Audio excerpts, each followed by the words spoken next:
time now for this hour's car review. Mr. Mars has a review of the 2024 Ford Mustang. All right, Michael, I got to get you plugged in. Now, for 2024, there are technically 6 different trim levels. You got the Mustang EcoBoost, the Mustang GT, and the Mustang Dark Horse are the primary, but they have additional trims. They step them up to the EcoBoost Premium, the GT Premium, and the Dark Horse Premium, and it adds a little few things on them at each different level. So we were driving the Dark Horse. Now, this is a sport coupe rated for 4 passengers. Basically, if you're old school, it's a pony car. It is the Mustang. We had it in the race red with the black stylizing kit on it, which includes the black grille, Dark Horse badging on it, and the black rear spoiler. It's really a nice combination when you plug it in with the black 19-inch wheels that go along with it that are 10.5 by 19 and 11.5 by 19 on the rear. Up front, you're going to find LED lighting, so you got the automatic high beams, heated power side mirrors, all the good stuff that you got to have for some little bit of safety on it. Got unique front and lower rear fascias on it. Got a hood vent on it. All these things on it are going to go along with some black Brembo calipers with white lettering, which is rather unique. Normally they're red. In the inside of it, we had the Recaro front seats. Got the real nice thick bolsters on it. It's a micro suede material. The rear seat is 50-50 split, folding. We had the 12.4-inch digital dash where you're going to find all your instruments that are related to it. Don't you love that thing? Love the way it sounds. Mustangs have a unique sound to them. Man. We also had the 13.2-inch center stack. That's where you're going to find your nav, all your convenience controls, and your Sync 4 infotainment system. And the wireless charger, USB A and C ports all the way around. Has a speaker, a 12-speaker B&O audio system that works fairly well. But if you'd rather listen to the engine, it's much, much better. I wish they'd rename that to the B&O Railroad. B&O Rail. Why not? The little Monopoly man might get upset. So up underneath the hood, it had the Coyote 5.0-liter V8. Now, I was surprised to actually learn, I guess it just didn't ever register, that's actually a 307 cubic inch engine. I mean, that's smaller than the 327s we used to play with. 12-to-1 compression ratio, 500 horsepower, 418 pound-feet of torque. It's backed by a 6-speed manual gearbox with a 373 rear gear.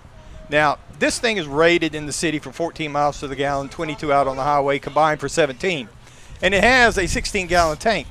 So I will tell you that I drove this car 153.5 miles and had to put gas in it.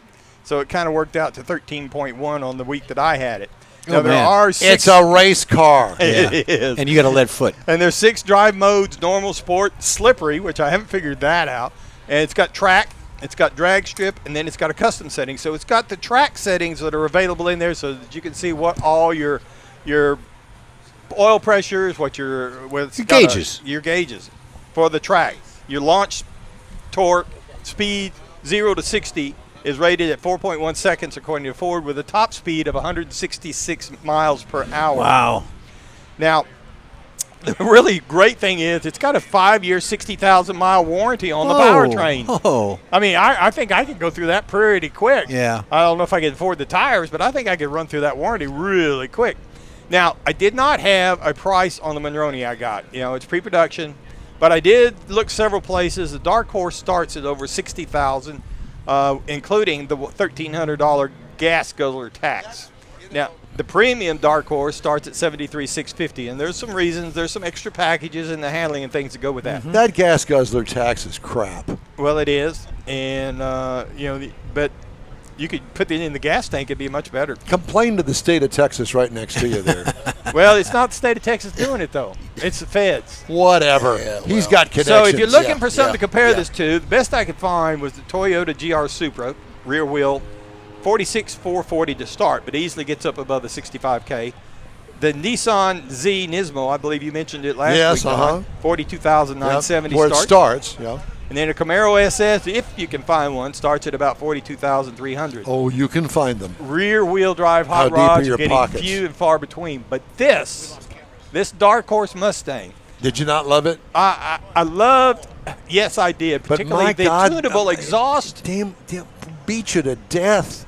Well, I wouldn't want it for a daily driver, but it's not for a daily driver. It's a track car. That's right. Yeah. That's right. That's what it's for, and they've done it quite well with that. Very well. Yeah. I loved it. And with that You'd warranty, love it too, Steve. and you're still going to take it out on the track? Yeah. You know what? I'm thinking DPS car. All the way. Remember there was a period of time when DPS got Z28s? Got some Camaros. Oh, yeah. We got a Chargers. The fast cars. Yeah. Yeah. Good Screw stuff. the There electric was some cars. Mustangs, too, back Mustangs, the small but I Mustang. Yeah, all that. We didn't get our money's worth So out of it. So we'll come and speak before the legislature. please do. Okay, we'll do that. Hey, if you'd like to get in touch with us, shoot us an email. The address here is info@inwheeltime.com. And be sure to follow us on Facebook. We are back right after this. Everyone.